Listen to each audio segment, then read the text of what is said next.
Let's look at the exit polls, which point out some of the challenge that Republicans face. Let's put them up on the screen.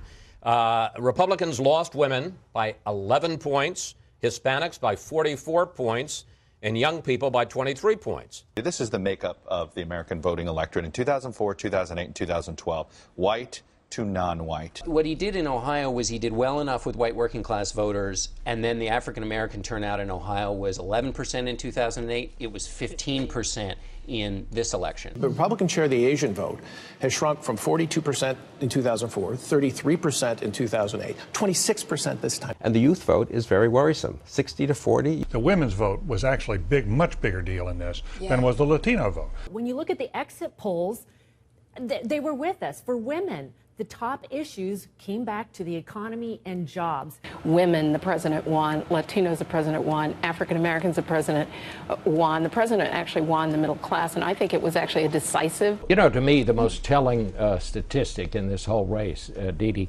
is when I read and learned from those exit polls that Barack Obama had won the Cuban vote in Florida. Right. Let's look at just the overall Latino vote, starting with George W. Bush, the man you work for. He got 44% of the Latino vote.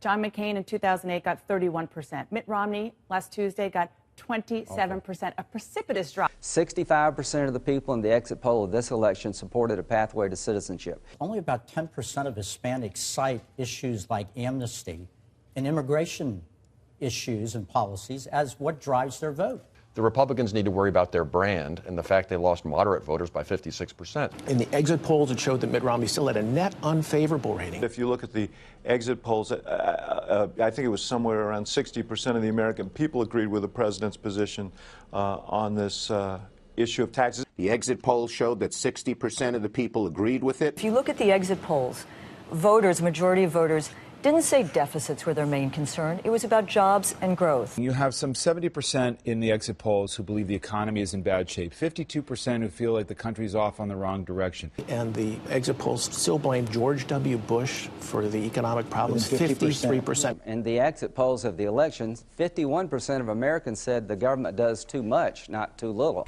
There was a question and two questions in the exit polls. One was, as Dee Dee mentions, who cares about you? And that was the Democrats.